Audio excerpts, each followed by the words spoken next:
They say the first stories were not written in books or spoken aloud, but carried in the hush of water, in the flicker of fire, in the breath of frost upon glass, and in the sweetness of something shared by hand. Tonight, one of those stories has found its way to you. And before we wander too far, I want you to know this story cares for you. We care for you. You are safe here, and you are loved in the quietest, truest way. It is a tale with no sharp edges, only soft turns like rivers curving homeward. A tale that doesn't hurry, because dreams never do. But before we begin, tell me, where are you listening from tonight, and what time rests on your clock? I love to imagine these words floating across oceans, hills, and cities, gathering us all under the same stars. So take a breath, sip your warm coffee or tea, and let the world outside fade into gentler colors. The night is ready, and so is the story.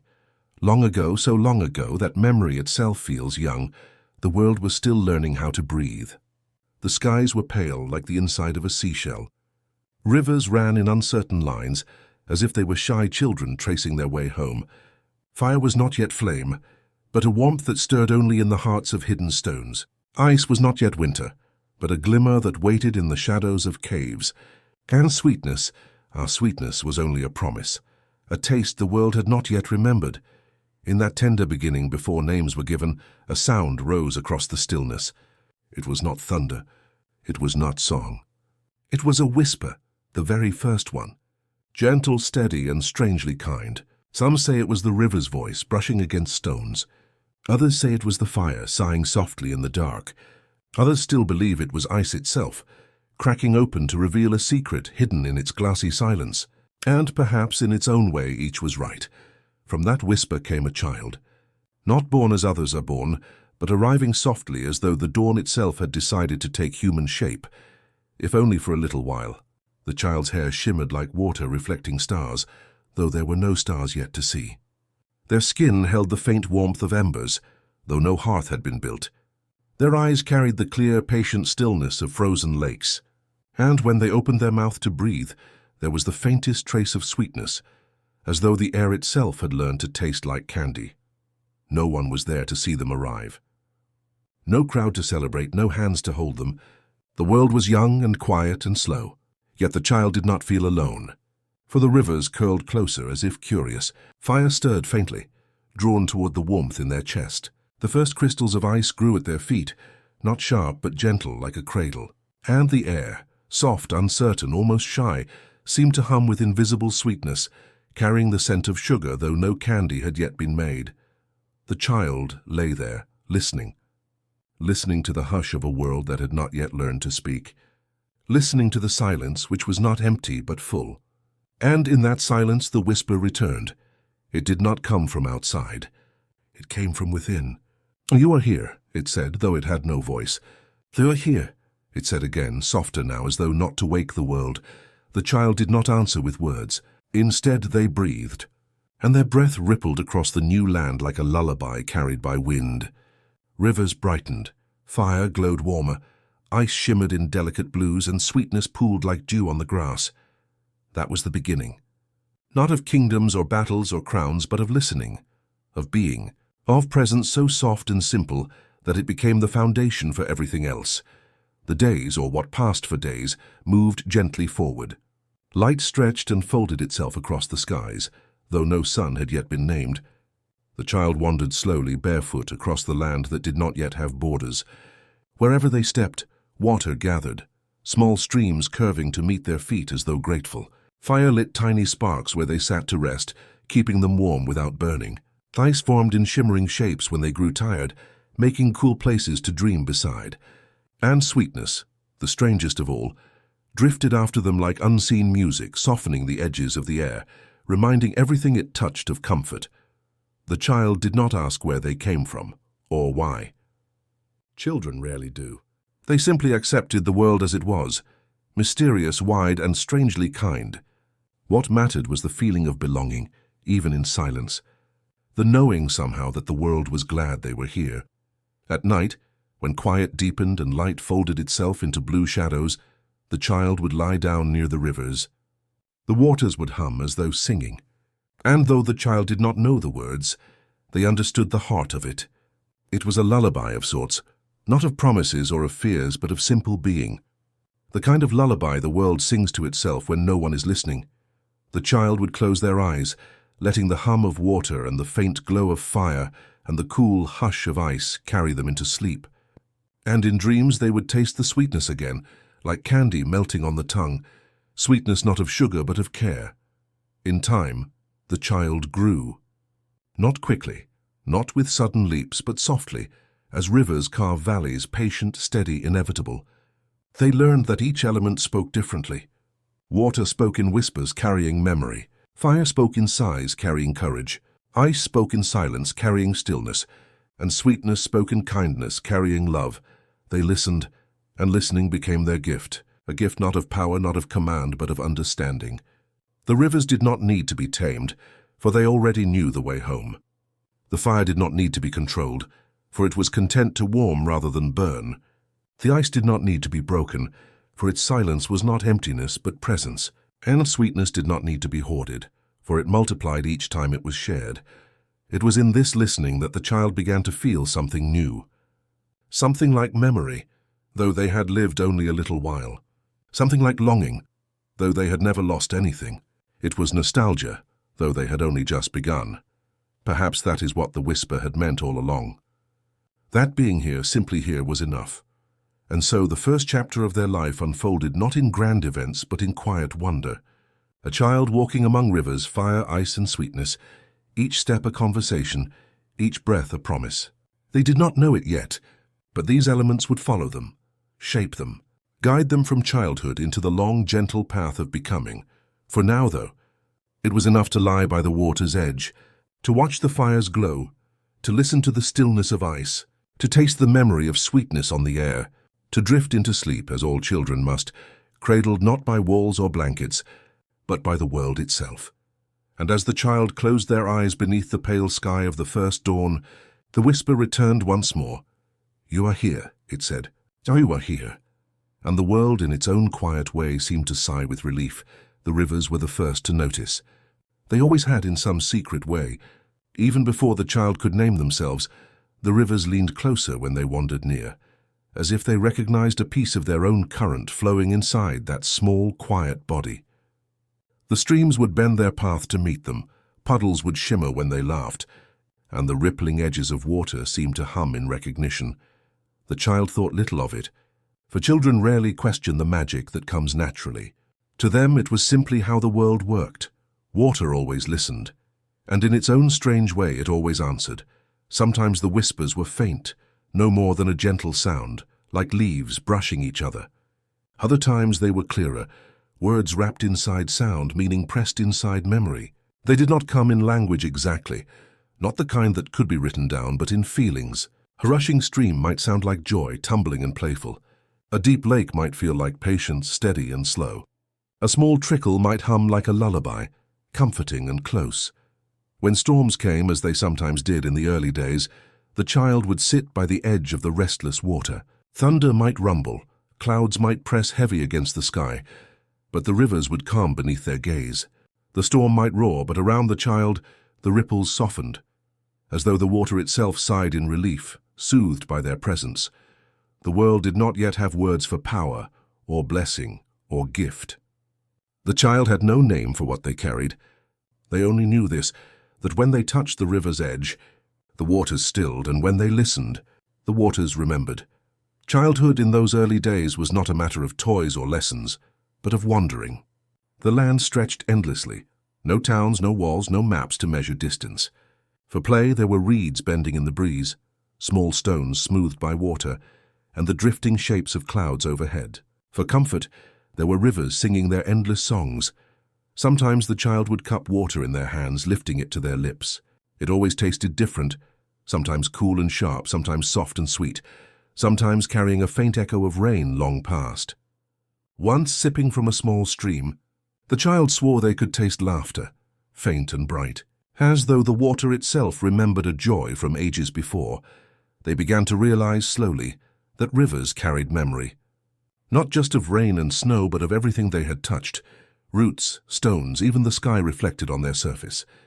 If one listened closely enough, With patience and trust, one could hear stories in the water. Stories not told in sequence, not clear or complete, but true in their own strange rhythm. At night, when the pale sky deepened toward quiet blue, the child would rest near a stream and let the whispers cradle them into sleep. Sometimes they dreamed of flowing themselves, carried as a droplet across valleys and hills, tumbling joyfully, then sliding into still pools. Sometimes they dreamed of endless oceans, though they had never seen one, feeling the weight and wideness of waters that stretched beyond memory. When they woke, the whispers were still there, humming gently in their chest. But not everyone understood, for though the world was young, it was not empty. Small clusters of early people had begun to stir across the land, families gathering in loose groups, voices filling the air, laughter chasing silence away. They lived simply, listening to the rhythms of the new world, but they did not hear what the child heard. To them, rivers were water to drink, streams were paths to follow, lakes were mirrors for the sky. Useful, beautiful, but ordinary. When the child tried to explain, they found their words slipping away. "The river hums," they said once to an older woman who had shared fruit with them. The woman only smiled kindly, patting the child's hand as if humoring a fancy. "Of course, little one. Rivers make sounds," but the child shook their head. "Not sounds, songs they remember." The woman had not argued.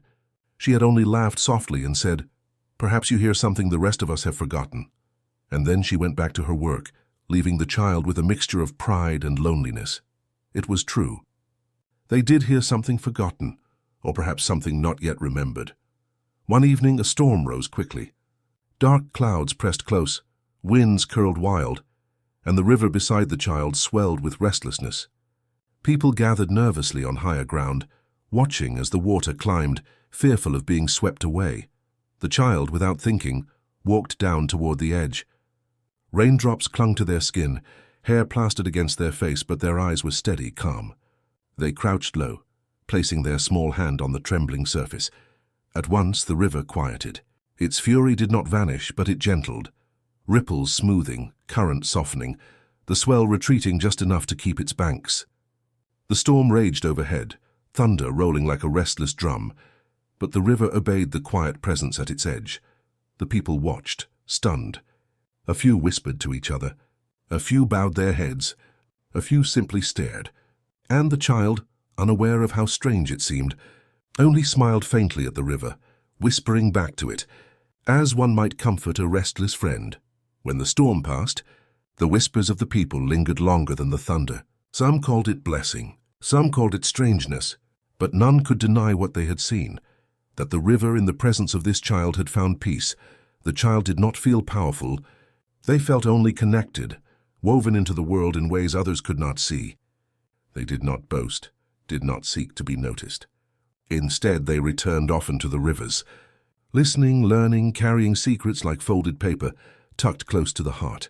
The rivers told them of far places, of hidden springs, of frozen peaks where water slept as ice. They told them of rain still waiting to fall, clouds wandering with promises not yet given. They told them of loss, too, of waters that once were, now gone, leaving only dry beds behind. The child listened to it all, not as a ruler, but as a friend. And as they grew, this listening became their secret, their quiet gift, the one thing that made them feel both different and deeply at home. On nights when sleep was slow to come, the child would whisper back to the waters. Not words, but hums, small melodies, half-formed songs. And sometimes, just sometimes, the river would answer in harmony, soft ripples aligning with the rhythm of the tune, carrying the sound farther than the ear could hear. It was in those moments that the child felt most at peace, not because the world understood them, but because the rivers did. And perhaps that was enough. One evening, lying near the river's edge, the child whispered, "Will you remember me?" The river rippled gently as if in answer. And though no words rose, the child understood. Rivers always remember. With that thought held softly in their chest, they closed their eyes and drifted into sleep, the lullaby of water carrying them into dreams once more. The first time the child met fire, it startled them, not the quiet glow hidden inside certain stones, nor the gentle warmth that sometimes curled in the earth. This was fire alive, dancing flames rising against the dim, shifting sky. It leapt and bowed, twisting on unseen winds, its orange light spilling shadows across the sand. The people had gathered around it. A small cluster of wanderers, voices hushed, faces lit by flicker, had built the fire to keep back the night. They spoke of warmth and protection, of flame as a shield against the cold. To the child watching from the edge of the circle, it seemed like something more. A creature of light, restless yet kind, always moving, always alive. At first, they were afraid. Flames snapped, sparks leapt, and the air quivered with heat. It was not like the rivers which soothed, or the ice which stilled. Fire demanded attention, its movements impossible to ignore. The child felt their skin tighten, their heartbeat quicken, as though standing too close to something both beautiful and dangerous. Yet even in fear, they could not look away. The one who noticed was a girl a little older than the child, with eyes bright as embers. She was not of the rivers or the winds, not touched by elements in the same way. But she carried fire in her spirit, laughter that rose easily, courage that showed in her posture, warmth that made space for others. When she saw the child linger at the edge, hesitant, she reached out her hand. "Don't be afraid," she said softly, though her voice held the steadiness of someone who rarely felt fear themselves. "Child's not here to hurt you, look." She guided them closer, her hand warm against theirs, and crouched beside the flames.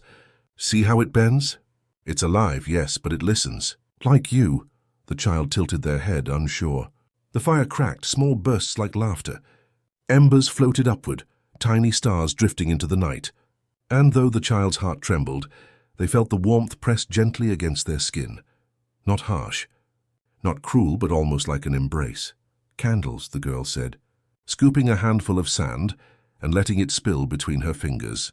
She pressed a stick upright into the grains and leaned it into the flame. At once the stick caught, glowing. "It's like the first candle," she whispered, placing it carefully into the sand. The child's eyes widened.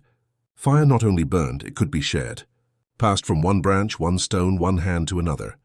It spread not only destruction but light. That night the two of them sat side by the fire. The older girl told stories she had learned from her family, tales of ancestors wandering the land, following stars, learning which plants could heal, which winds carried danger. She spoke of fire as gift, warmth in cold, courage in fear, gathering point for lonely souls.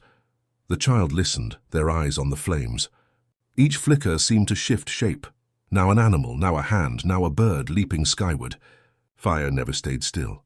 It reminded them of laughter, of racing footsteps, of the restless energy that always bubbled in the girl's voice. At one point, a spark leapt close, landing on the child's arm. They gasped, startled, pulling back. But before fear could root too deeply, the girl pressed her hand gently over theirs, brushing the ember away. "See, it stings, but it doesn't last. Fire teaches you to be careful, but it also teaches you to be brave." The child nodded slowly. Brave. It was not a word they had considered before, not in rivers, not in whispers. But sitting beside her, watching flames bend and leap, they began to feel it. A quiet bravery, like holding light without letting it consume you. As days turned to weeks, fire became less frightening. The child learned how to sit near it, how to feed it gently with wood and dried grass. They learned the rhythm of its breath, the way flames bent with wind, the way sparks carried upward into darkness. With the girl beside them, they made candles in the sand, tiny fires that flickered in neat rows. Some collapsed quickly, swallowed by their own ashes. Others stood tall, their light steady, defiant against the breeze. The girl laughed often when one candle outshone the others, nudging the child and saying, "That one's yours." "I can tell." At times the fire roared too fiercely, rising higher than expected. In those moments the child felt fear return, heat pressing too close, flames licking the air as though hungry. But always the girl was there. She would step in, steady hands scattering sand, calming the fire until it softened again. She seemed to know exactly when to let it dance wild and when to bring it back to stillness. The child admired her for that. For her balance of courage and care, for her willingness to stand between danger and peace. It was in those moments they began to think of her not only as companion, but as something like a sister. Not by blood, but by bond, woven in firelight, sealed in shared warmth. One evening, as the two of them sat before a line of small sand candles, the girl spoke quietly. "You hear the rivers, don't you?" The child blinked. Few had ever asked. Yes, they whispered. They remember things. The girl nodded, gaze fixed on the flames. And maybe the fire listens to you. Not the way rivers do, maybe not in words. But when you sit here, it feels different, softer, like it trusts you. The child tilted their head, watching the flames. It was true. When they leaned close, the fire did not lash out. It curved, bowing gently, almost as though in greeting. Do you think, the child asked softly, that fire remembers too? The girl smiled, tossing a stick into the embers. Sparks leapt upward, scattering into the night like stars. Maybe it remembers the first time someone wasn't afraid. From that night onward, the child carried two secrets, the whispers of the rivers and the quiet companionship of fire. Each spoke differently, each carried its own lessons. Water taught memory, patience, gentleness. Fire taught courage, warmth, resilience. And though the child did not yet know it, these lessons would shape them far beyond childhood. For now, it was enough to sit beside a friend, candles glowing in the sand, watching sparks drift skyward like wishes carried into the dark. The fire hummed in its own restless rhythm, the rivers sang softly in the distance, and the child felt, perhaps for the first time, the balance between fear and wonder, between stillness and flame. And in that balance they discovered something new, not only that they were safe, but that they could help keep others safe too. The seasons shifted slowly, though the child never thought of them as seasons, only as moods of the earth. There were days of warmth, when fire danced freely and rivers swelled with laughter, and there were days of stillness, when the air sharpened, the sky softened, and frost began to weave its silver lace across the land. It was during one of these days of stillness that the child first met ice.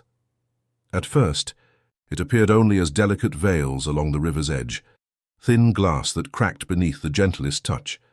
The child crouched, pressing their fingers lightly against it, marveling at how water could shift its nature so completely.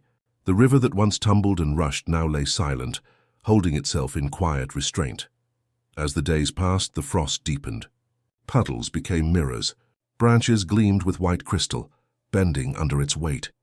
The child's breath clouded the air, curling like smoke, vanishing as quickly as it appeared. And then came the lake. It stretched wide and endless, frozen into still perfection. The surface gleamed pale blue beneath the muted sky, so smooth it seemed untouched by time. No ripple, no wave, only silence. The child stepped onto the shore and felt the hush wrap around them, thicker than fog, deeper than water. They bent low, gazing into the ice. Beneath the clear surface, shadows of fish hovered motionless as though captured mid-swim. The child pressed their palm against the frozen sheet and whispered, "Can you hear me?" No answer came, at least not in words. But the silence itself seemed to hold meaning. Not emptiness, but presence. Not absence, but depth. The child closed their eyes and listened. Slowly they felt it, the steady patience of ice, the quiet strength of stillness. The way it could hold entire worlds without movement, without sound, and still remain whole. On the far edge of the lake, they saw someone waiting. It was not a person like the girl of fire. No laughter, no swift steps. This figure seemed woven of the ice itself, pale and still with eyes that mirrored the frozen expanse. They did not move until the child stepped closer. When they finally spoke, their voice was soft as falling snow. "You came," the child tilted their head. "Were you waiting?" "Yes," the figure said simply, as though the waiting had been endless, effortless. "Ice waits. That is what it does." The child frowned slightly, unsure if it was meant as comfort or warning. Yet when the figure extended a hand, pale and steady, the child took it. The touch was cool but not unfriendly, like clear water pressed into foam. "I am not here to frighten you," the figure said. "I am here to remind you. Fire moves quickly. Rivers rush. Winds scatter, but ice remembers stillness. And sometimes stillness is what you need most." Together they walked across the frozen lake. Each step echoed faintly, a hollow sound carrying through the vast silence. The child's reflection followed them in the ice, sometimes clear, sometimes fractured, depending on where the surface thickened or thinned. "Why do I see myself?" the child asked. "Because ice reflects," the figure replied. "It shows you what you bring to it. Joy, sorrow, fear, ice does not change them. It simply holds them, like a mirror that cannot look away." The child peered down again. Their reflection stared back, eyes wide, hair falling across their forehead. For a moment, they almost felt as though they were speaking to themselves. "Does it ever melt?" the child whispered. "Yes," said the figure, their voice slow, patient. "But even in melting, it remembers. Water that has been still carries stillness within it. Just as you carry every place you've walked, every word you've heard. Nothing is lost, only changed." They stopped in the center of the lake. All around them the world lay silent. Trees frosted in silver, sky pale as pearl. The figure gestured toward the ice below. "Sit," the child obeyed, lowering themselves carefully. The ice held, firm and unyielding. Beneath its glassy surface, shapes blurred. Shadows of life moving slowly. Dreams drifting in darkness. "Close your eyes," the figure said. The child did. "Now listen." Not to rivers. Not to fire, not to me. Listen to yourself. The child tried. At first they heard only the rush of their own breath, the beat of their own heart. But gradually something quieter emerged, something steady like the lake itself. It was the rhythm of their own being, the stillness at their center that had always been there, waiting. When they opened their eyes, the figure was watching with calm expression. "Do you see?" "I think so," the child said softly. "It feels quiet, like I'm not lost." The figure smiled faintly, though their lips barely moved. "That is what ice gives. It does not burn. It does not rush, it holds. And when the world grows too loud, too quick, you will remember this quiet." As the day faded, the child lingered on the lake's surface. They traced lines in the frost with their fingertips, watched their breath fog and vanish, listened to the silence settle deeper. The figure of ice remained beside them, still as sculpture, patient as time.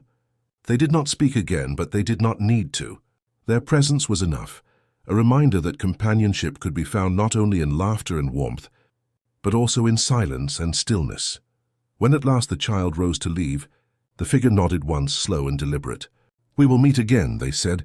The child believed them, for ice was patient. Ice always waited. That night, as they lay beneath the sky, the child thought of the rivers, the fire, and now the ice. Each spoke differently, each taught in its own way. And slowly a picture began to form, a weaving of memory, courage, and stillness, threads pulled from earth itself. The stars glittered above, their light cold, but not cruel. The child closed their eyes and felt it again, that quiet place within, steady as ice, waiting as patiently as the lake. And with that stillness, they drifted into dreams. The days grew softer after the long silence of ice. Snow melted into streams. The rivers began their quiet songs again, and the trees shook free of frost, revealing tiny buds that hinted at spring. The child walked through the awakening fields, carrying within them the stillness of ice and the warmth of fire, both balanced now like old friends inside their chest. But even with all they had learned, something was missing. It was not wisdom, nor power, nor courage. It was something smaller, something harder to name. One morning, while wandering a meadow that smelled faintly of dew and soil, the child noticed something unusual upon a flat stone, a cluster of wrappers, bright as petals, folded neatly as if left behind on purpose. Curious, they crouched and picked one up. It crackled in their hand, delicate and light. Inside, tucked within the final wrapper, was a piece of candy, round, glistening, and golden as sunlight trapped in sugar. The child hesitated only a moment before placing it on their tongue.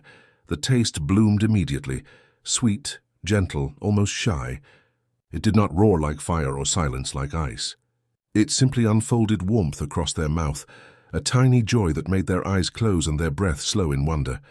It was a small thing, yes, but in that smallness was something complete. "Good, isn't it?" a voice said. The child opened their eyes. Beside them stood another figure, this one bright-eyed, with hair the color of spun sugar and hands sticky with sweetness. Their smile seemed to bubble up as easily as laughter. Their cheeks flushed as though warmed by invisible sun. "Did you make this?" the child asked, pointing to the golden candy. The figure grinned wider. "Of course. Candy always comes from someone's hands. It doesn't happen on its own. Sweetness is given." The child nodded slowly, rolling the last of the flavor across their tongue. "It feels different from fire or ice, and smaller, softer." "Not smaller," the figure corrected gently. "Closer. Sweetness doesn't need to be loud. It only needs to reach you. And once it does, you remember it forever. They walked together into the meadow where more candies had been scattered like blossoms across the grass. Some were tucked between stones, others hidden inside flowers waiting to be discovered. The child picked one up, a pale blue drop that melted cool and light. Another tasted of strawberries, another of honey. Each was different, but each carried the same gift, a small moment of delight, fleeting yet complete. The figure of candy laughed as the child tried each one. "You see? Sweetness doesn't ask much of you. It doesn't demand you to be wise or patient or strong. It only asks you to notice, that's all." The child thought about that as they chewed slowly. "So sweetness is paying attention?" "Yes," the figure said, "paying attention to small things. A laugh, a flower, a piece of candy tucked into your hand. Life is made of these. You might think they are nothing, but they are everything." Later, as the sun tilted low, they sat together on the edge of the meadow. The figure placed a candy in the child's palm, wrapped in silver this time. "This one," they whispered, "is not for today. Keep it, carry it with you. When a moment feels heavy, when the sky feels far away, open it. Sweetness is a reminder that joy exists even in the smallest corner." The child nodded, tucking the silver-wrapped piece safely into their pocket. Already it felt like a treasure, not because of its size, but because of its meaning. As twilight deepened, fireflies began to rise, blinking gently like tiny stars scattered close to earth. The child leaned back against the meadow grass and let the sweetness linger on their tongue, remembering the voice of the figure. Sweetness is given. They thought of the girl of fire who had laughed and shared warmth. They thought of the figure of ice, who had shared silence and patience. And now this. Small gifts, fleeting joys, the softness of moments too often overlooked. It was not grand like fire or vast like ice. It was delicate, passing, but no less powerful. For sweetness, once given, was never lost. It lived on in memory, tucked like sugar into the folds of the heart. The child closed their eyes. The last of the day's light pressed warm against their skin. Around them the meadow smelled of grass and soft earth, the air alive with firefly sparks. And within their pocket, the silver-wrapped candy waited patiently, silent, simple, reminding them that not every gift had to be large to last. The sweetness lingered, and with it came a feeling like rest, and so gently the child drifted toward dreams, carrying that truth into sleep, that sometimes the smallest things are the ones that matter most. The meadow lingered in the child's memory long after they left it behind.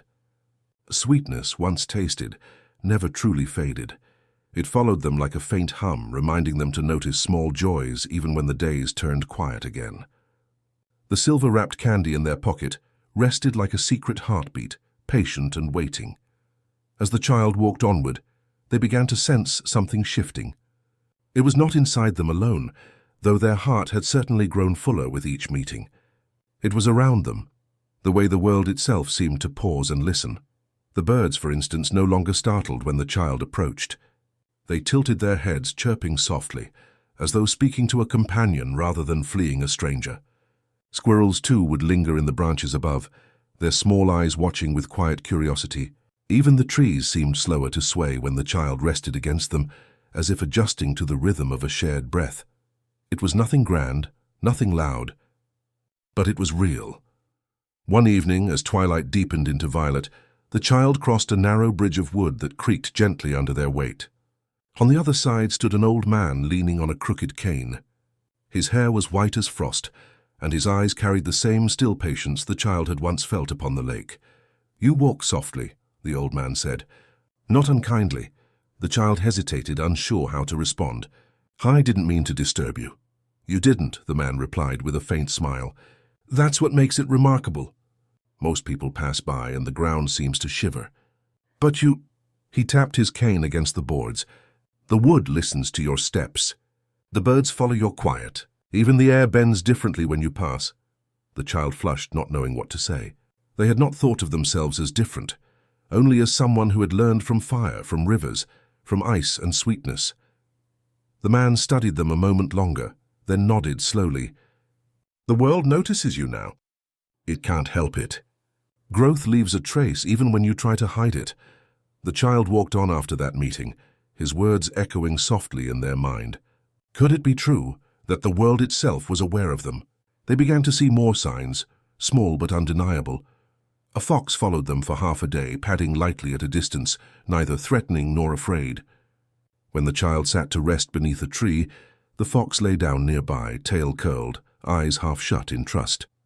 A group of children in a village watched from behind a fence as the child passed. One dared to step forward, offering a shy flower plucked from the grass. The child took it carefully, bowing their head in thanks.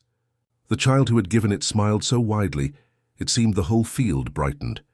Even the river, once only a rushing voice, now seemed to murmur softer when the child crouched at its edge. The ripples slowed, holding their reflection longer than before, as though the water wanted to keep them near. It was all so quiet, so gentle. Yet the child could not help but feel a strange weight. Not heavy, not unwelcome, but present. To be noticed was a gift, but also a responsibility. That night they lay beneath a sky scattered with stars. The silver candy still sat safe in their pocket, and the flower from the village child rested beside them on the grass. Around them the night pulsed with awareness. Crickets sang not just to each other but to them. The breeze carried the scent of soil and leaves as if meant only for their breath. The child closed their eyes. Listening to the stillness, they remembered the words of the old man. Growth leaves a trace. Perhaps it was true. Perhaps the lessons they had gathered, fire's warmth, ice's stillness, candy's sweetness, were no longer theirs alone. Perhaps they had begun to spill outward in ways they could not measure. The thought was not frightening. It was tender. It felt like carrying a lantern without realizing it, only to notice later that others had walked safely because of its glow. The child smiled faintly in the dark. They had never asked to be noticed, never sought to be seen. Yet here they were, resting in the quiet certainty that even small steps mattered. Even gentle presences were felt. Above them a shooting star streaked across the sky, vanishing almost before they noticed it. Yet its trail lingered in their vision, a reminder that even brief lights leave impressions long after they fade. The child whispered to the night, "I understand." And the world, in its own silent language, whispered back, "The meadow, the lake, the river, the fire, the sweetness, all seemed to fold around them now, not as separate lessons but as one gentle truth, that living quietly, kindly was not invisible. The world always noticed, not with fanfare, not with thunder, but with small turns, with softened edges, with trust. The child curled into themselves, breathing slowly, allowing the weight of the day to dissolve into stillness. The stars blurred above them. Their heartbeat slowed to match the rhythm of crickets and wind, and with the flower beside them and the silver candy safe in their pocket, they drifted into dreams, carrying with them the soft awareness that even in silence, they were never unseen. The child had grown used to wandering alone, though they did not feel lonely. Fire had laughed with them, ice had steadied them, sweetness had delighted them, and even the world itself had begun to notice their presence. Yet there was still a sense, quiet but insistent, that something more was waiting, someone who could help make sense of it all. They found her at the edge of the forest. She was not tall, not imposing, not robed in grandeur. She sat upon a moss-covered stone, her hands folded loosely in her lap, her gaze lowered as though listening to something only she could hear. The child might have walked past if not for the way the air bent around her, softening, quieting, as if all sounds hushed in reverence. When she finally lifted her eyes, they shone not with brilliance but with calm. And when she spoke, her words arrived not like thunder but like dew, barely there yet impossible to ignore. "I have been waiting for you," she whispered. The child tilted their head, curious. "How long?" Her lips curved in a faint smile. "As long as it took for you to listen." She invited the child to sit, patting the moss beside her. They obeyed, settling cross-legged on the stone. For a while she did not speak again. The silence stretched, not heavy but alive, filled with birdsong and the rustle of leaves. The child fidgeted once, twice, before realizing that the silence itself was part of her teaching. Finally she whispered, "Tell me what you've learned." The child thought carefully, then spoke. "Fire showed me warmth and how laughter carries courage. Ice showed me stillness and how to listen to myself. Candy taught me sweetness and how to notice small joys. And lately, the world has begun to notice me, though I do not know why." The mentor nodded slowly, her eyes glinting with approval. "I have listened well. She leaned closer, her voice lowering further, so soft that the child had to still their breath just to hear. But lessons are threads. Alone they fray, together they weave. My task is to show you how to weave them. She led the child deeper into the forest, where trees arched overhead like gentle guardians. Sunlight spilled in golden shafts, dust motes drifting like suspended stars. They walked in silence until they reached a clearing where a small pool shimmered, fed by a thin trickle of water. The mentor crouched beside it and dipped her fingers in. Ripples spread across the surface, distorting the sky's reflection. She whispered, "Fire gave you courage. Ice gave you patience. Sweetness gave you joy. The world gave you presence. Now what happens when you place them together?" The child stared into the rippling pool. At first they saw nothing but their reflection, blurred and shifting. Then slowly they noticed something else, warmth mingling with stillness, joy settling beside patience, presence glowing faintly beneath it all. The ripples steadied, and their reflection grew clear again, only now it seemed brighter somehow, as though lit from within. I think it makes me whole," the child whispered back. The mentor's smile deepened, though her voice remained hushed. Yes, wholeness is not found in one lesson, but in many gathered and cherished. They spent the day together. She never raised her voice. Instead, she taught through pauses, through glances, through whispers that made the child lean closer and listen with all their being. "Do you know why I whisper?" she asked once as they sat among the roots of an oak. The child shook their head. "Because whispers make you slow down. They make you lean in. They teach you that listening is not the same as hearing. Listening is choosing to be present." The child thought of ice, of stillness. They nodded. "I think I understand." The mentor reached out, brushing a leaf from their shoulder with tender care. "You understand more than you realize." As the sky darkened, they built no fire, sang no songs. Instead, they sat quietly beside the pool, the night folding gently around them. The mentor whispered small truths about kindness, about patience, about how the smallest gestures ripple farthest. "Remember," she said softly, "when you are noticed, it is not for what you claim. It is for what you carry. You carry warmth. You carry silence. You carry sweetness. And soon you will carry something more." The child felt a quiet wonder in their chest, not excitement, not fear, just trust. "Will I see you again?" they asked. The mentor's gaze softened. "Whispers never leave. Even when I am gone, you will hear me. In the trees, in the rivers, in the spaces between your breaths. Whispers live where silence begins." Later, when the child lay down upon the moss, they closed their eyes and listened. The forest hummed softly with its night song, but beneath it, woven through like a thread, they could still hear her voice, gentle, guiding, endlessly patient. They drifted toward dreams with the calm certainty that they were no longer walking alone.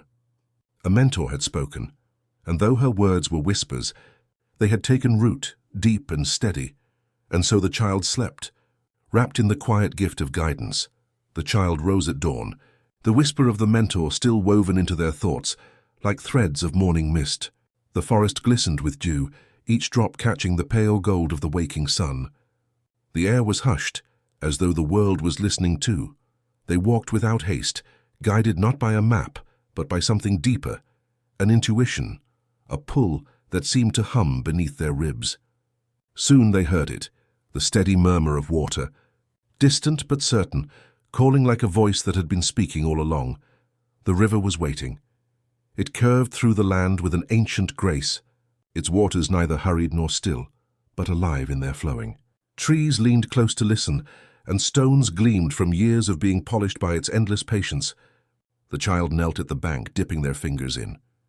The water was cool, familiar, like a hand they had once held but forgotten, and then, faintly, impossibly, they heard it. A name, not shouted, not spoken, but breathed within the ripples. It was their own, the child gasped softly. You know me?" The river answered in its endless murmur, weaving syllables between the splashes and eddies, not just their name but others, voices of those who had come before, voices of kindness and laughter, voices of sorrow and courage. The river did not forget. They sat for hours listening. The longer they stayed, the more they realized that rivers did not speak the way people did.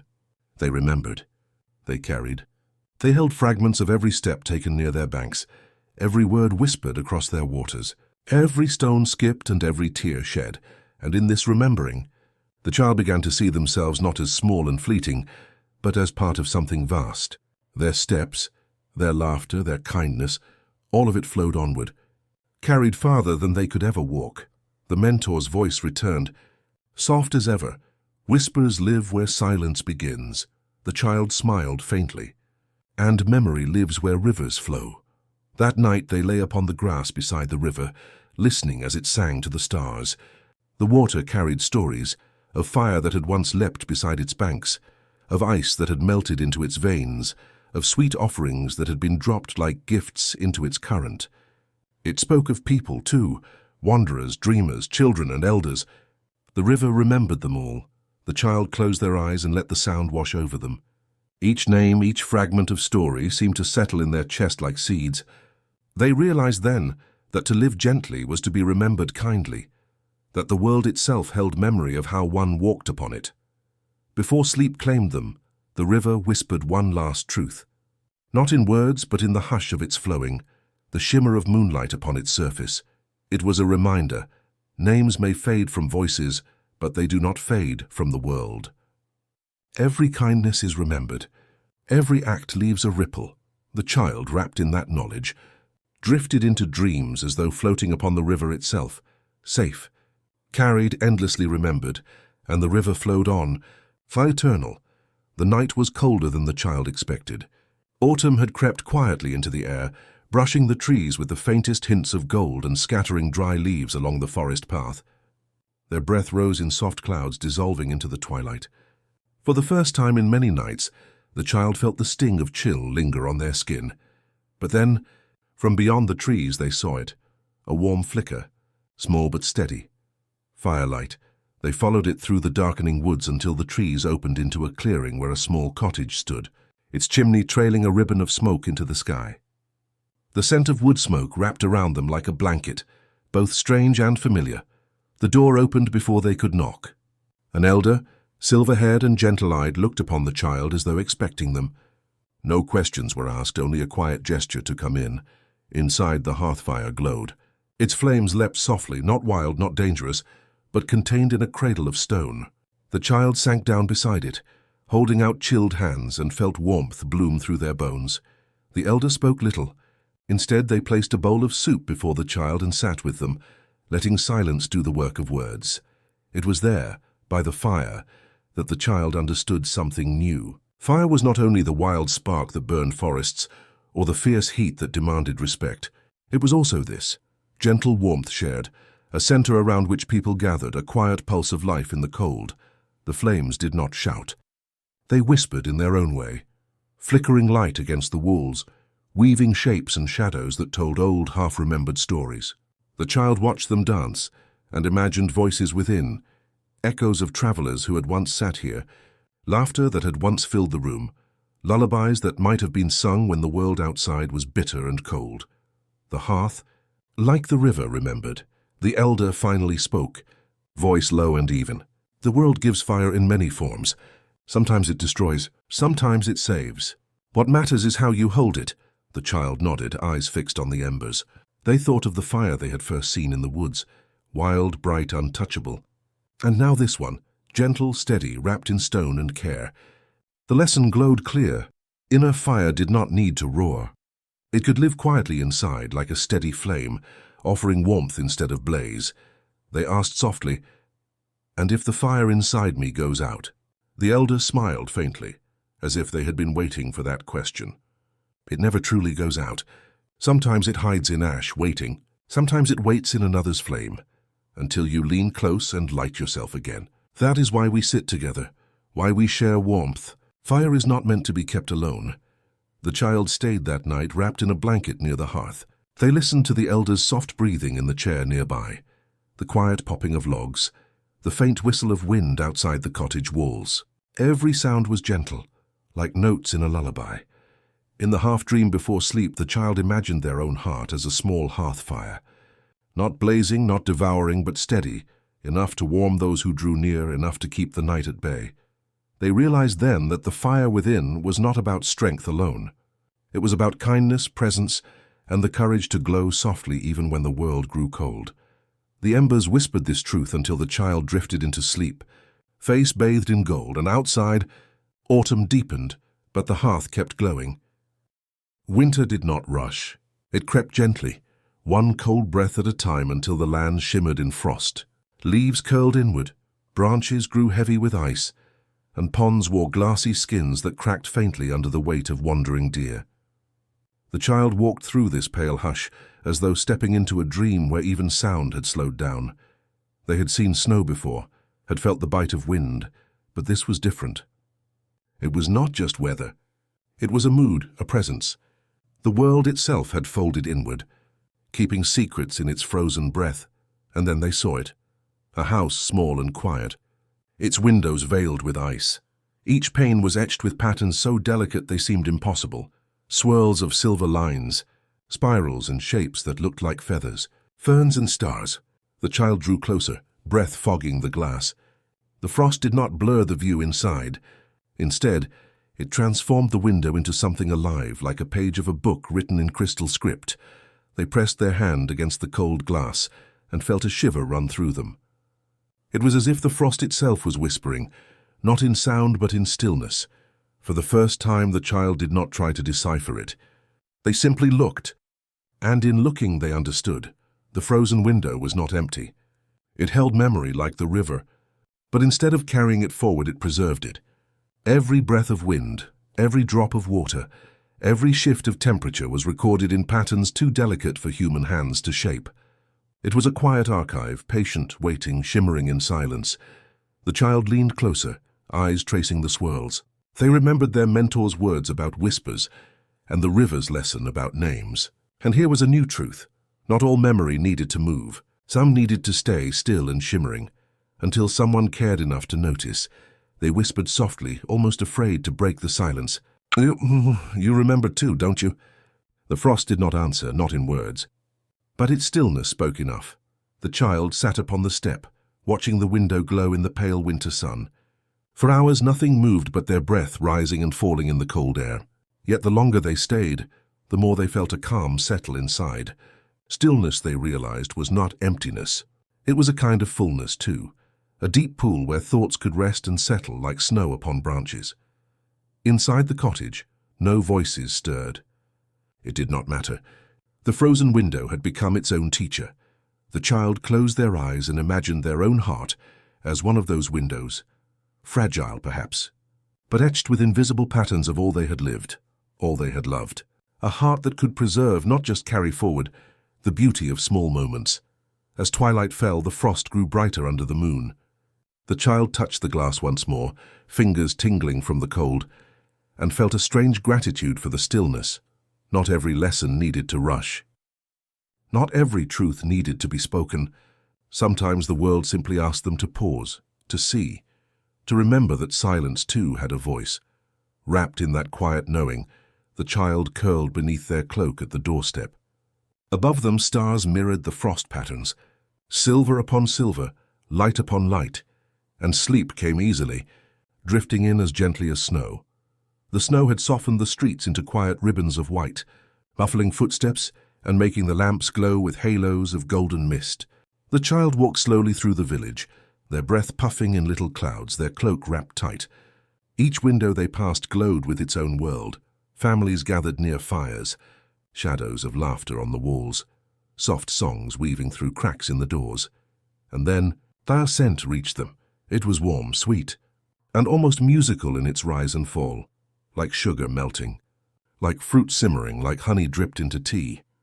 The child followed it until they found a small shop tucked between two tall houses. Its windows glowed pink and amber, and swirls of steam curled outward whenever the door opened. Above the doorway hung a faded wooden sign carved with a single word, confections. Inside, the world was brighter.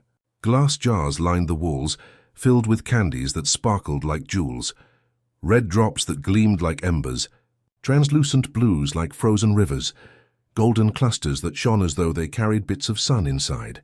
The air was warm and thick with the scent of sugar, fruit, and spice.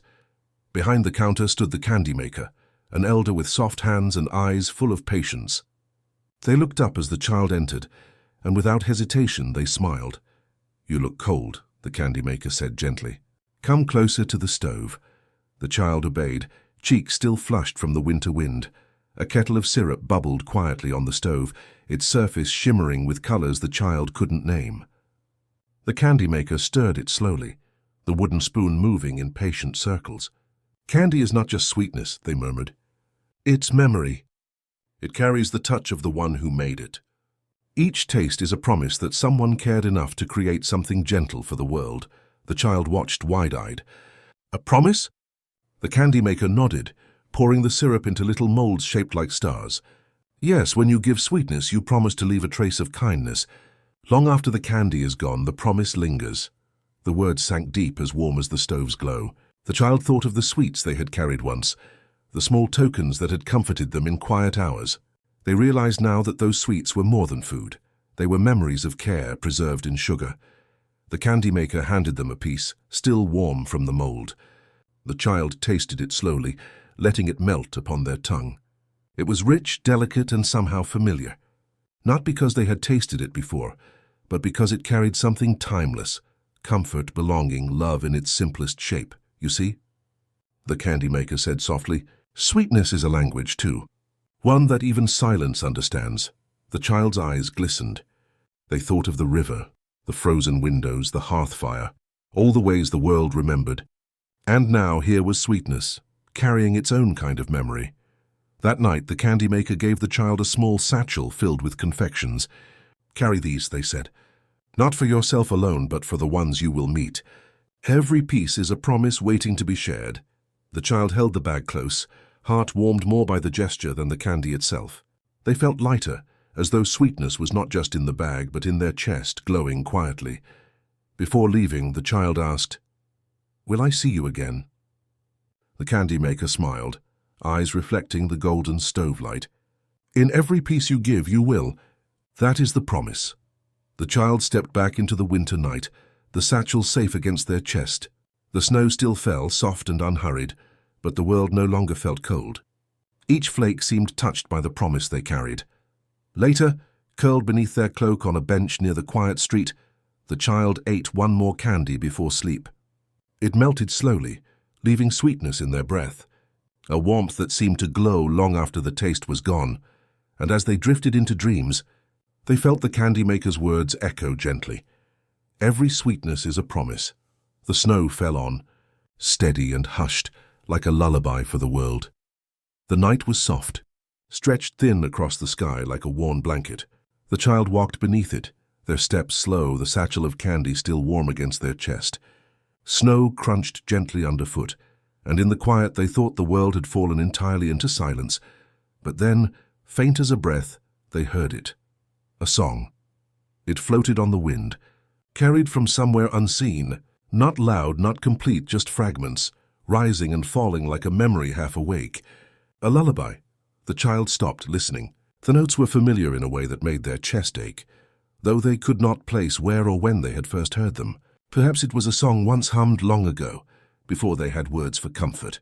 Perhaps it was a melody sung by someone they barely remembered, a fragment of care that had stayed hidden in their bones. They closed their eyes and let the wind carry it closer. It was not only music, it was warmth disguised as sound. Following it, the child came to a small square where an old woman sat upon a bench, rocking slowly. In her arms she held nothing at all, yet she hummed as though cradling the whole world. Her voice was worn but gentle, the kind that made even silence lean in to listen. The child stood quietly until the woman looked up. Her eyes were kind, lined with years, and when she saw them she smiled faintly. "You heard it, didn't you?" she asked. The child nodded. The woman patted the space beside her, and the child sat. For a time they listened together, letting the lullaby weave through the winter air. "Lullabies are strange things," the woman murmured. "They are not only for children. They are for the weary, for anyone who carries too much. They remind us that the world can soften if only for a while." The child tilted their head. "But when the song ends, doesn't it disappear?" The woman shook her head. "No, it lingers. In breath, in memory, in the way the heart remembers comfort even when the voice is gone. That's why we call them echoes." The child thought of rivers that remembered names, of frozen windows that preserved beauty, of candies that carried promises. Now they understood. Even songs could remember. Even songs could stay. The woman began to hum again, and the child closed their eyes. They felt the melody sink into them like warmth from a hearth, like sweetness dissolving on the tongue. It reminded them of resting against someone's shoulder long ago, safe, loved, unhurried. They realized that even if they could not remember the face, the song itself had remembered for them. After a while, the song ended. Silence returned, but it was no longer empty. It was full, glowing with the echo that lingered between them. The woman reached out, resting a hand on the child's shoulder. "Carry it with you," she said softly. "When the nights are heavy, hum it to yourself. And when you meet someone who needs it more than you, give it away. That is how lullabies travel. That is how they never die." The child nodded, throat tight with something they could not name. They tucked the melody deep inside, a gift both fragile and eternal.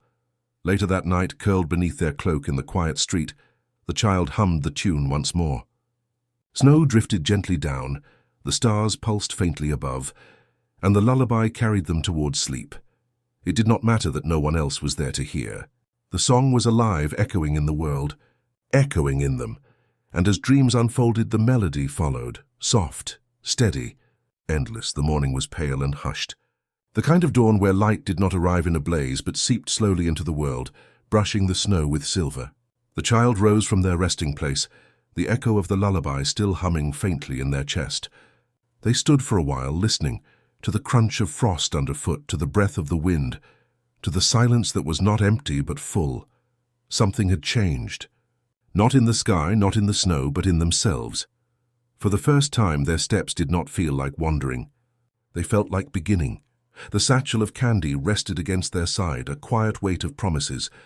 The melody of the lullaby lingered in memory. The warmth of the hearth, the frozen patterns on the glass, the murmur of the river, all of it traveled with them now, tucked inside like soft lanterns. Each memory glowed, not fading but guiding, like stars one could carry in a pocket. They realized that their journey was no longer about searching for what was missing. It was about carrying forward what had been given. The world itself seemed to notice. The trees leaned back, opening paths where there had once been tangled branches. The river curved gently, leading the way. Even the air felt lighter, as though urging them onward. As they walked, the child spoke softly to themselves, repeating the lessons they had gathered. "Fire teaches me to glow without burning. Ice teaches me to preserve what is beautiful. Sweetness teaches me to give without measure. Rivers teach me to remember. Songs teach me to echo what matters most."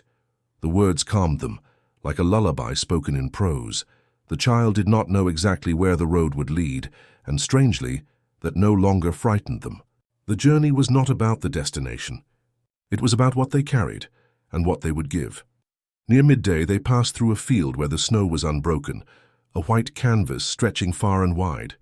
Their footsteps left a trail, each mark distinct in the silence. The child paused to look back. For the first time, the trail behind them felt like more than movement. It felt like a story being written step by step across the land. The world had been walking with them all along, but now they saw it clearly. Every lesson, every kindness, every echo woven into their path. They smiled softly, warmed by the thought. "The journey began long ago," they whispered. "But today I begin it too." As evening drew near, the child reached a hill overlooking a wide stretch of land. Villages dotted the distance. Rivers curved like silver threads. Forests rose in dark, welcoming waves. The horizon glowed with the last light of day, a deep, golden hush. The child sat upon the hill, breathing in the stillness. They did not feel small. They did not feel lost. They felt like part of something vast, and in that vastness their quiet flame mattered. Night fell gently. Stars bloomed overhead, slow and steady, as if echoing the lights the child carried inside. The first true steps of their quiet journey had been taken, and though no one else might see it, the world had noticed. The child lay back upon the cold grass, cloak wrapped close, and let the stars keep watch. Their last thought before sleep was simple, steady and sure. The journey begins not in thunder, but in quiet footsteps, and sleep carried them forward, deeper into the path that awaited. The child woke to the first true warmth of summer night. When the air holds its breath, and twilight lingers as though reluctant to leave. The day's gold had slipped into violet, and the hush between day and darkness stretched wide, tender, and full of secrets. And then they saw them, tiny sparks drifting above the grass. Fireflies. At first, only one or two glowed, flickering timidly against the dim, but soon dozens rose from the earth, each carrying a lantern of light upon its back. They pulsed in rhythm, as if sharing a language too subtle for human tongues. The child laughed softly, their voice swallowed by the hush. They followed the fireflies as they drifted beyond the meadow, their glow threading a path across the night. The fireflies led the child to a road, or what had once been a road. It was nearly hidden now, overgrown with moss and tangled roots. Stones jutted out like old teeth, and the dirt was marked with faint grooves, worn long ago by carts, boots, and hooves. This road had not been walked in many years, yet it still stretched on, winding into the dark forest. The child placed a hand on the earth, feeling the faint warmth beneath. And in that moment the road seemed to speak, not with sound, but with memory. They saw images like drifting smoke, travelers with heavy packs, children chasing one another, elders pausing to rest, strangers meeting and parting. The road held them all, the way rivers held names, forgotten by people but remembered by the land. The fireflies pulsed brighter, scattering ahead. The child rose and began to walk, their footsteps sinking softly into the moss. Each step felt like entering a story older than their own. As they walked, they whispered to themselves, "Every flame lights the dark. Every road remembers. Nothing is truly lost." The words comforted them. They thought of the candy maker's promise, the hearth's glow, the frozen windows that had taught them stillness. All those lessons were here too, tucked into the cracks of forgotten stone, glowing faintly like the fireflies. The child realized that no path is ever truly empty. Even when abandoned, it carries echoes, and to walk it is to listen. Night deepened. The forest closed in around the road, branches weaving overhead like cathedral arches. Shadows pressed close, but the fireflies stayed near, flickering, guiding. Their tiny lights did not banish the dark, but they gave enough glow for each step. The child felt a deep truth rise within them. One does not need to see the whole road to keep walking. It is enough to see where the next foot will fall, and so they walked, step by step, guided not by certainty but by small lights. Near midnight, they reached a clearing where the road ended abruptly, swallowed by grass and silence. The fireflies gathered above, glowing brighter, as if marking this place as sacred. The child sat in the clearing, resting, their heart calm. They understood now. Forgotten roads are not failures. They are invitations. They remind wanderers that even paths left behind still matter. They show that memory, like firefly light, lingers long after the travelers are gone. The child closed their eyes and breathed deeply, letting the fireflies' glow paint soft golden patterns on their eyelids. The night was quiet but not empty. It whispered, "Keep walking. Even forgotten roads lead somewhere." The child lay down beneath the stars, cloak drawn close, and slept. Fireflies drifted above them like constellations brought down to earth, and the forgotten road kept watch, remembering every footstep. The child awoke to silence, the kind of silence that feels older than the world.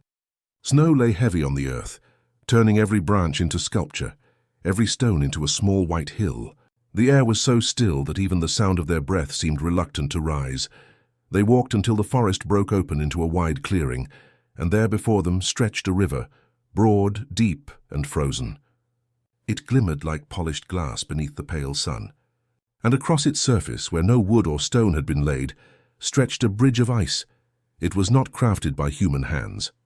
It was born of winter itself, a fragile span arching across the current, shimmering with trapped bubbles and faint streaks of silver. Beneath, the river flowed unseen, carrying its endless names in silence. Above, time seemed to pause, holding the world in a single frozen breath. The child stood at the edge of the bridge, cloak drawn tight, and wondered if it was meant for them. When they stepped upon it, the surface hummed faintly, as though remembering the weight of every traveler who had dared before. The ice creaked softly, but it did not break. Halfway across, the child stopped. The river beneath the frozen surface seemed alive, its dark waters shifting, tugging, whispering. Yet above it all was still. For the first time the child felt what it was like to stand between movement and stillness, between the rushing of life and the pause that frames it. And in that pause, visions stirred. They saw themselves as a small child again, chasing fireflies in meadows, listening to lullabies half forgotten, holding pieces of candy that melted too quickly on the tongue. They saw the frozen windows, the rivers, the hearth's glow, all moments etched like frost upon their heart. Then the vision shifted, and they glimpsed something else, their own steps, yet to come.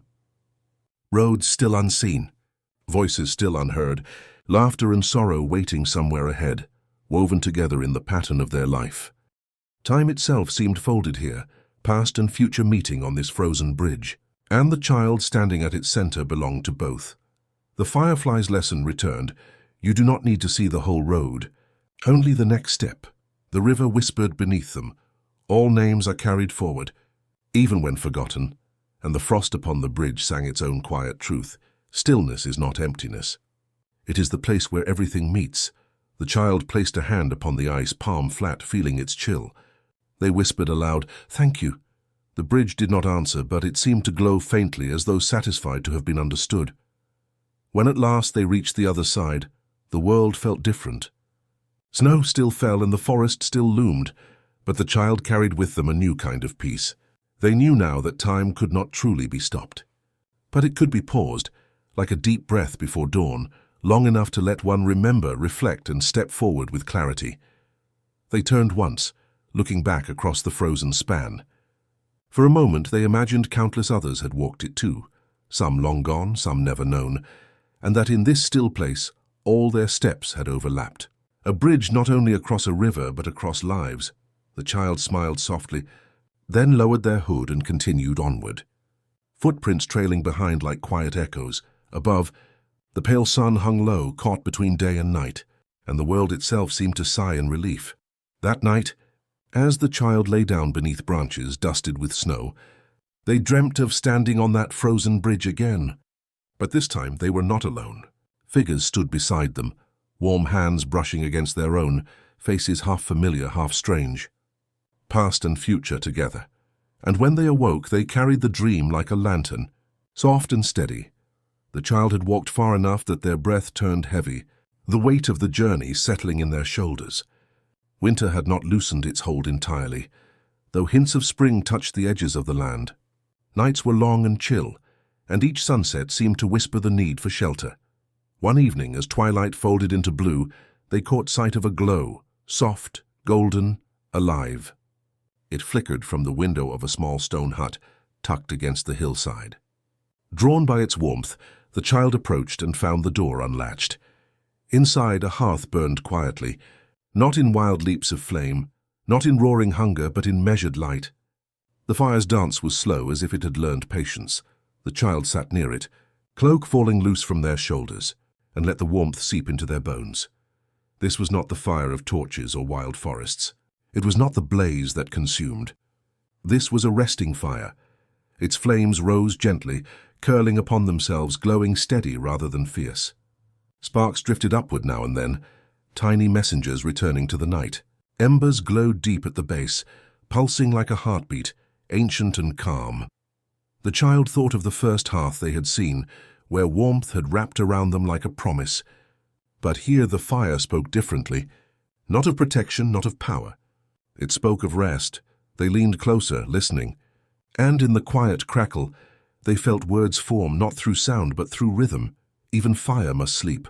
The thought lingered. At first it puzzled them. Fire was movement, energy, a restless hunger. How could it sleep? And yet, as the flames shifted slowly, stretching and sighing, the truth became clear. Fire that never rests consumes everything. Fire that pauses becomes light, warmth, and comfort. In its stillness, it does not vanish, it gathers strength. The child placed their palms close to the heat, eyes half-lidded. They whispered, "So even the strongest must learn to rest." The embers pulsed in answer. For hours the child remained there, watching the fire lean inward, folding itself from flame to ember, ember to ash. In that slow fading there was no sorrow. There was only peace, like watching the sun sink below the horizon, certain it would rise again. They realized something about themselves then. They too carried fire, curiosity, longing, the restless need to move forward. But even they must pause. Even they must gather breath. must allow stillness to become part of their path, and in that pause the road ahead would not disappear. It would simply wait. When at last the flames dwindled to a faint glow, the child did not stir them. They let the fire rest. They curled upon the rug beside it, listening to the soft hum of the embers like a lullaby written in warmth. And in that lullaby, they felt the quiet lesson settle inside them. Rest is not the end of fire. It is the shape it takes when it remembers itself. The night wrapped around them gently. Beyond the hut, the world was dark and cold. But here, before the resting fire, everything was safe. The child closed their eyes, and for the first time in many nights, they slept without dreams, without wandering thoughts. Only warmth, only rest. When dawn came, the hearth glowed faintly, a few embers still alive, waiting to be rekindled. The child rose, thanked the fire softly, and stepped outside. The sky stretched pale and wide, the road waiting. But now the child carried within them not just the spark of movement, but the wisdom of stillness. They whispered as they walked, "Even fire must rest." And so must I. The morning air felt lighter for it. The road had grown long, and though the child's steps remained steady, their heart felt a little heavier. Nights of travel had carved quiet into them, and though they carried wisdom gathered from rivers, fire, and frost, they sometimes missed the gentler comforts of childhood. It was in this mood that they heard a sound, soft, almost musical, the clink of glass jars against one another, the rustle of wrappers, the faint hum of a tune that reminded them of lullabies. The child followed the sound until they found a small cart at the roadside, its wheels worn, its wood faded by years of journeys. Behind it stood the candy maker they had met long ago, though time had brushed silver into their hair and softened the lines of their face. Their eyes, however, still glimmered with kindness. "Well," the candy maker said, voice warm as honey, "I wondered when you might return." On the cart were jars of sweets in every color, striped, swirled, shimmering faintly in the light, but among them was one jar, plain and unadorned, holding only a few pieces of candy wrapped in clear paper. The candy maker lifted one, holding it gently in their palm. "This," they said, "is forever candy. Not because it lasts forever in the mouth, but because its sweetness stays with you long after it's gone. Would you like to try?" The child nodded, curiosity brightening their tired eyes. They unwrapped the candy and placed it on their tongue. At first it was simple, sweet, smooth, soft with a hint of fruit. But then something shifted. As the flavor spread, so did memory. They were back in childhood, laughing beneath summer skies. They felt the warmth of the hearth, the cool touch of frozen windows, the kindness of strangers, the shimmer of fireflies on forgotten roads. Each memory unfurled gently, not rushing but blooming, as though called forth by the taste itself. The child closed their eyes and let it wash over them. Laughter, comfort, the weight of hands held in kindness, the safety of lullabies. When at last the candy dissolved, the sweetness faded, but the feeling remained. Their heart glowed as if it had been lit from within. The candy maker smiled knowingly. "See, the taste is gone, but the sweetness remains. That is the nature of forever candy. Life's joys are fleeting on the tongue, but lasting in the heart." The child touched their chest, feeling the quiet warmth. "So even when sweetness fades, it is never lost." "Exactly," said the candy maker. "Every kindness, every gentle moment, every laugh you've shared, they dissolve like sugar, yes, but they stay forever as part of who you are." The child thanked the candy maker, bowing their head with reverence. Before they left, the candy maker pressed another piece into their hand. "Keep this one for the road, not to eat, but to remember. When nights grow heavy, hold it, and you'll know sweetness has never left you." The child tucked it safely away. That night they camped beneath the stars, the wrapped candy resting beside them. They did not unwrap it. They did not need to. Just knowing it was there was enough. They thought of all the moments that had carried them so far, the hush of rivers, the shimmer of frost, the kindness of mentors, the glow of fire. Sweetness was everywhere, not only in candy but in memory and love, in the simple act of breathing beneath a starlit sky. As sleep crept in, the child whispered softly, "The sweetness stays forever," and in their dreams they tasted it still.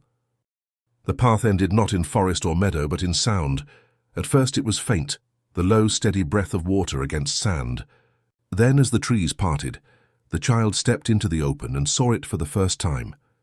The sea. It stretched beyond vision. A shifting mirror of silver and blue, restless yet calm, vast yet close enough to touch.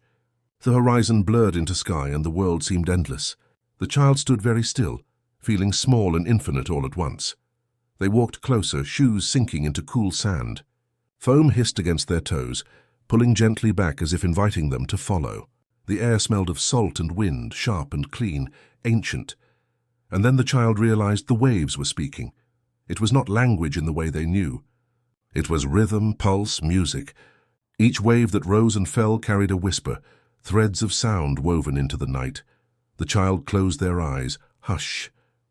Remember. Hush. Begin again. The ocean seemed to breathe these words, not with urgency, but with patient constancy. Each tide rose, offered, receded, and returned again. The child thought of rivers remembering names. But this was different. The sea did not hold individual names, it held everything. Every laugh ever thrown across its shores, every tear dropped into its depths, every story carried on salt wind. It was too vast for particulars, but not too vast for presence. It whispered, all is carried. Nothing is lost. The child sat on the sand, knees hugged to their chest, letting the waves wash in and out. They listened as if listening to a heartbeat, steady and sure, and in that rhythm they began to hear echoes of their own journey, the candy maker's promise, the fire's rest, the frozen bridge of time. Each moment felt like a small ripple, once cast, now joining a greater tide. The child whispered back almost shyly, "Can you hear me too?" The waves answered, not in words but in the deep roll of water collapsing into foam. Yet the child knew the answer was yes. The sea heard everything. They lay back on the sand, watching stars flicker above, the sky as restless as the water below. Between them they felt stretched, like a bridge themselves, linking earth and sky, land and sea. A thought came gently. Just as the waves never cease, neither does memory, neither does love. Each act, each kindness ripples outward forever. The child smiled faintly, their eyes growing heavy. The waves continued their lullaby, whispering, "Hush, rest, hush, begin again." And for the first time in many nights the child surrendered fully, letting the sea rock them into sleep. When morning came, the tide had drawn higher, leaving seaweed and shells strewn across the sand like small gifts. The child picked one up, a spiral shell, and pressed it to their ear. Inside, the ocean's whisper lived on, a reminder that vastness could still be carried in something small. They tucked the shell safely into their cloak. The waves kept speaking, but now the child knew they could carry that voice wherever they went. They turned from the sea with gratitude, footprints fading quickly behind them as the tide reached up to erase them, whispering one last time, "All is carried. Nothing is lost." The path bent inward away from the sea and carried the child through quiet fields where the air grew colder. Grass bowed under thin layers of ice, each blade shimmering like glass. Breath lingered longer now, visible, curling upward in little ghosts. Ahead stood a cottage. Its roof sagged with age, moss clinging stubbornly between shingles. The windows were clouded with frost, thick enough to blur what lay within. The child approached slowly, fingers brushing the frame of the nearest window.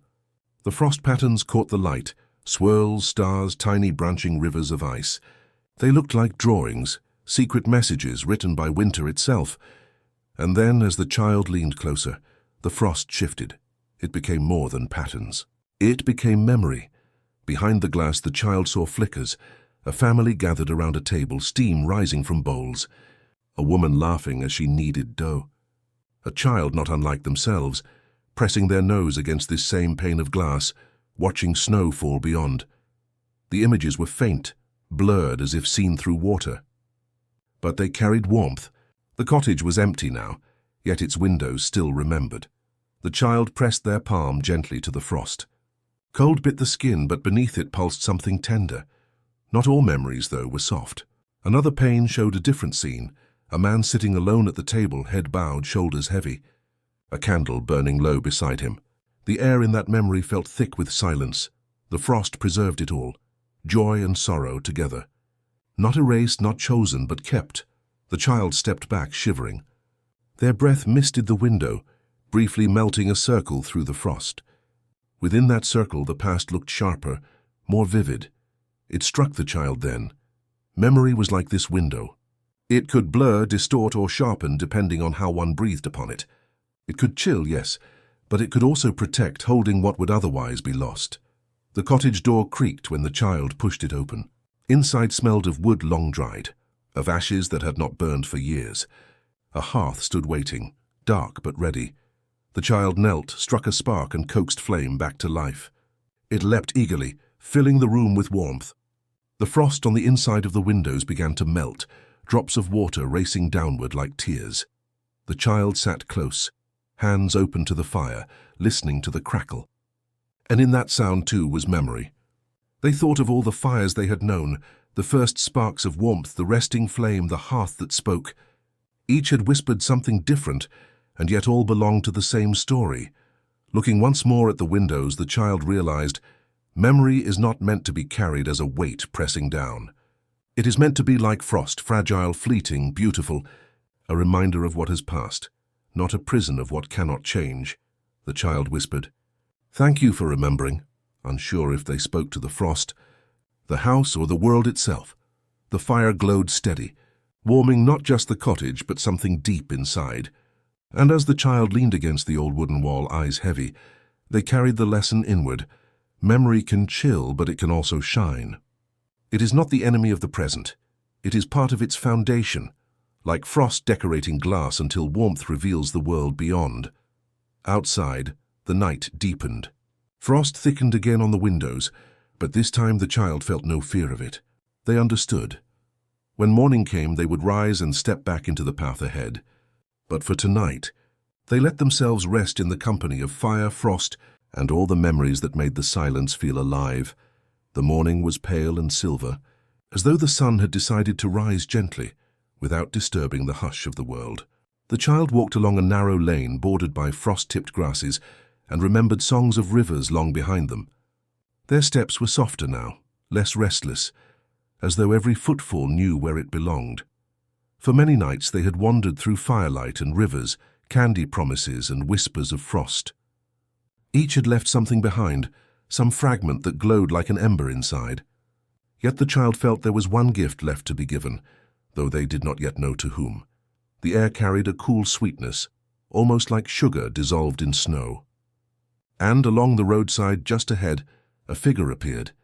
It was a traveler, older, bent with years, sitting by a broken cart.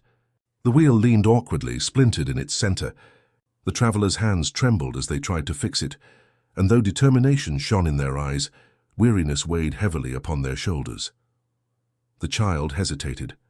So often their journey had been about learning, about receiving. Yet now something stirred differently inside. They approached quietly so as not to startle. "Do you need help?" the child asked softly. The traveler looked up, and their eyes glistened with both gratitude and sorrow. "I've come far," the traveler whispered, "but I can't mend this wheel alone, and I fear I may not have the strength to continue." The child knelt beside them. With small, steady hands they examined the wheel.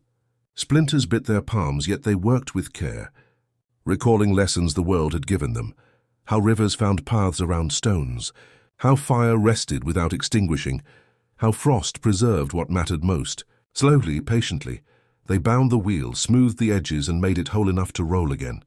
The traveler exhaled, relief softening their face. "You have given me more than a fixed wheel," they murmured. "You've given me a chance to carry on." The child smiled faintly, though their chest felt heavy with something unspoken. They realized this moment, was the culmination of all their wanderings. Not the powers they had touched, not the mysteries they had glimpsed, but this, a final kindness, small yet infinite. For kindness was the thread weaving every story together. The rivers, the fire, the frost, the candy, they had each taught resilience, warmth, patience, sweetness. But kindness turned those lessons outward. It was the act that allowed one life to ease another, even if only for a moment. The traveler, sensing something in the child's stillness, placed a hand over theirs. "The road you've walked has shaped you. But remember, it is not what we keep that tells our story. It is what we share." The words lingered in the cool air like a lullaby half remembered. The child nodded. And in that quiet exchange, the weight of the journey eased. As they parted, the traveler moved slowly down the lane, cart creaking, back still bent but lighter now. The child stood watching until the figure faded into the silver morning. Alone once more, they felt no emptiness, only a gentle fullness like a cup that had been poured out and yet remained brimming. Giving had not diminished them. It had completed them. The lane curved into a meadow where the first light of dawn brushed frost into gold. The child sat in the grass, pulling knees close to chest, and thought about every kindness they had been shown. Whispers that guided, sweets that comforted, warmth that healed, rivers that remembered. Each kindness had been a gift placed in their hands. Now they had passed it forward. It was enough. The world seemed to sigh as if acknowledging the lesson.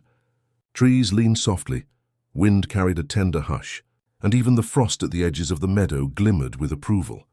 The child whispered into the open air, "Thank you." It was unclear if they spoke to the rivers, the fire, the candy maker, the mentor, or the traveler. Perhaps it was to all of them. Perhaps it was to the story itself. The meadow listened, and the child, feeling a peace deeper than any they had known before, rested their head upon the earth. Their eyes closed slowly, not in weariness but in surrender. Kindness had completed the circle. Somewhere beyond the meadow, lanterns were being lit, though the child did not see them. Somewhere windows gathered frost, holding memory safe. Somewhere a fire learned again to rest. Somewhere sugar turned to sweetness on a lonely tongue. But here, in this moment, everything was still. Everything was whole, and for the first time the child no longer wondered what came next. They simply breathed and let the breath carry them into quiet. The story did not need more. It needed only this, a final kindness given and received, and with that, the night bent gently toward its close. The meadow lingered in silence after the traveler had gone, a silence so deep it seemed to cradle the child like a gentle hand. Dawn had fully risen, though its light was tender. Not bright, a pale wash of gold spilling across frost, fire-scorched stones, and rivers that meandered somewhere unseen. The child sat for a long while, feeling the stillness gather. Their breath came slowly now, not out of weariness but out of peace. It was as though the earth itself whispered, "There is nothing more to seek, nothing more to prove." One by one, the elements began to quiet around them.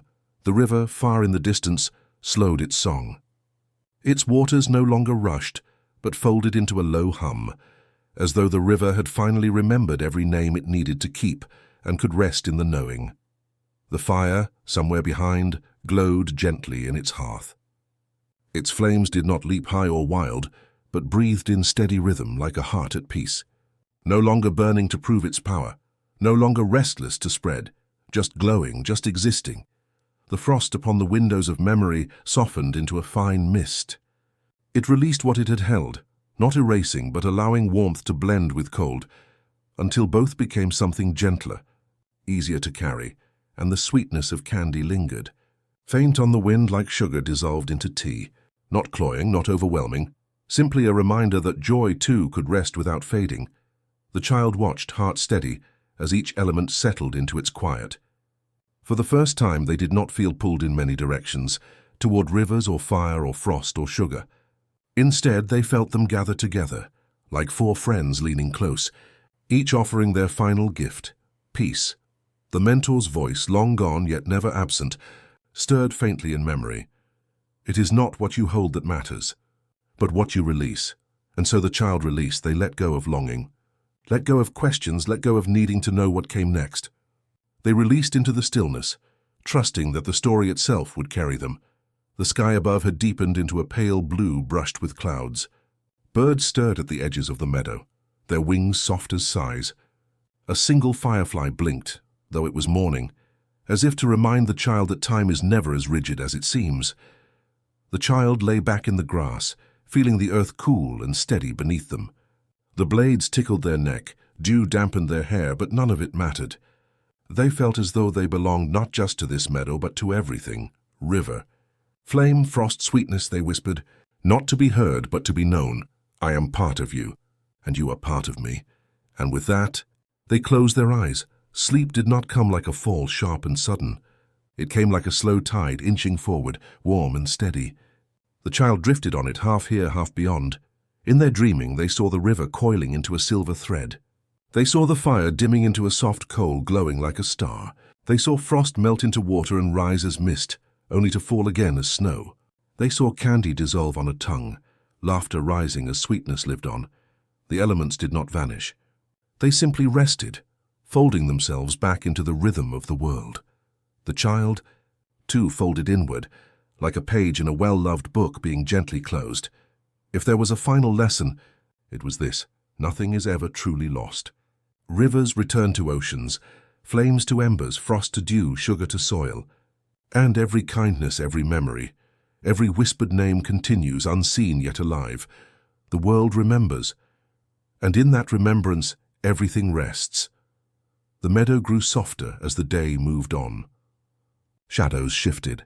The wind curled low in the grass. Somewhere a hearth sighed. Somewhere a river curled deeper into silence. Somewhere frost touched glass, leaving its patterns behind. Somewhere sweetness lingered on a lonely tongue. And the child, now no longer only a child but a story themselves, rested with them. And so the elements rested, and so the story found its gentle close, and so you, listening here safe and warm, may rest too. Thank you for walking this journey with us. Thank you for keeping company with rivers and fire, with frost and sweetness, with a child who learned through kindness. Everything is going to be okay, friend. Truly. Sleep well now. May your own story carry you kindly into dreams.